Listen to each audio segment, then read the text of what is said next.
discrimination is learnt, and we can see that in our children. They come with ideas that they've brought from home, and even at a young age they've got ideas of children looking different and being different, and we've got to challenge that.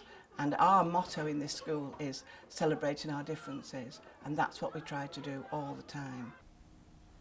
And when they were standing and singing together, nobody wanted to hold his hand. Exclusion is happening wherever you are. You just need to look.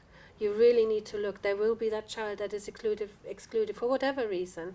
You know, it could be because their hygiene isn't as good. It could be that they're always wearing old clothes. And I would also say, think back of your own childhood. Think, how was it for you?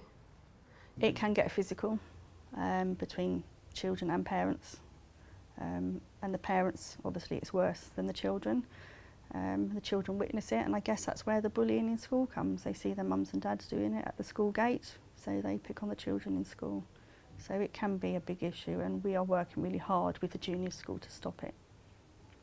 It's breaking down those stereotypes, sometimes when they're just beginning to emerge, and sometimes before they've even begun to emerge.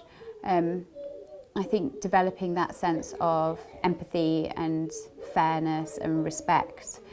You don't need to wait for an issue to arise for that to be dealt with. Predominantly, we address problems that are arising in the classroom because that's the easiest way with things that happen in the classroom. Quite often at this age, it's issues about otherness, somebody being different to the child that they're meeting.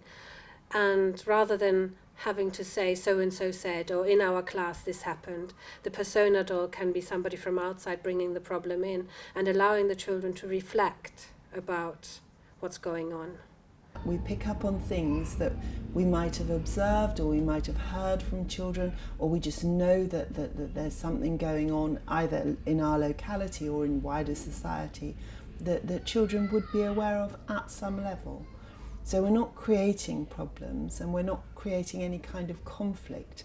We're just responding to things through our observations of children. Yeah. We had recently also children who were calling others names for what colour and race they were. So it does happen in our school, so it is, and I'm sure it happens at other schools also. For us, a lot of the challenges with regards to diversity are not actually within the school, although we do have some incidences, between children.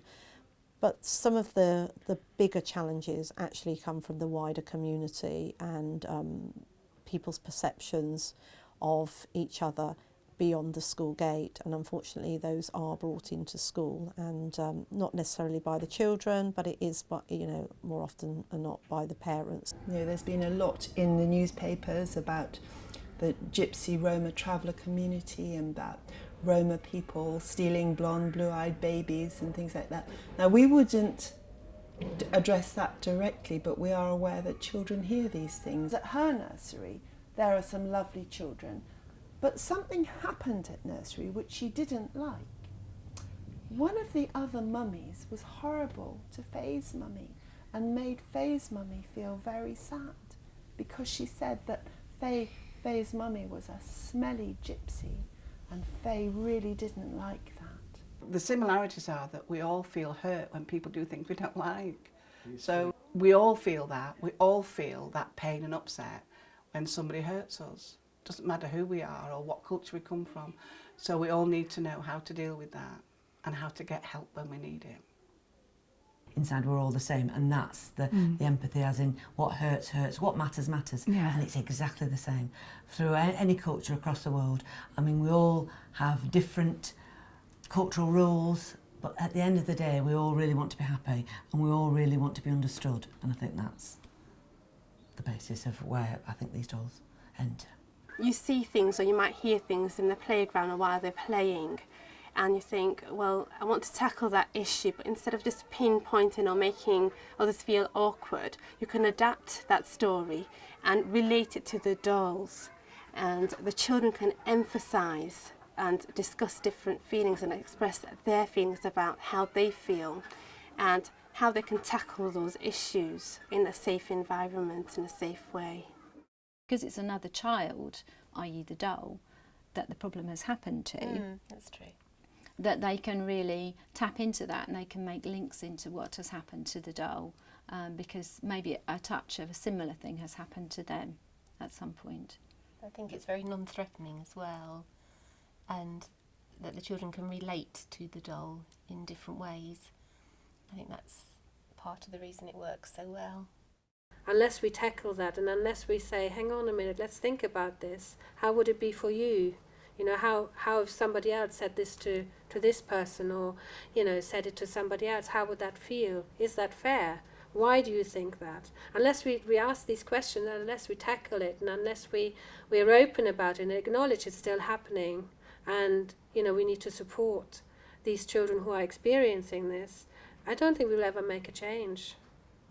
And hopefully that means that the long-term impact for everybody is that everyone has quite a positive, inclusive view of each other and is able to attend school and function in society and in life together. But I do feel really strongly about this empathy and being able to put yourself in somebody else's shoes, because if not, we're going to have a terrible society. And I think we do have a selfish society, don't we? And if we don't encourage children to think about how their actions make other people feel, that's why you get people that don't care how they make people feel and that do hurt other people. And I think I will have done my job properly. Doesn't matter how many A-levels these children get later on, whether they go to university, but if they can be good, moral individuals who care about other people, I think I will have done my job properly.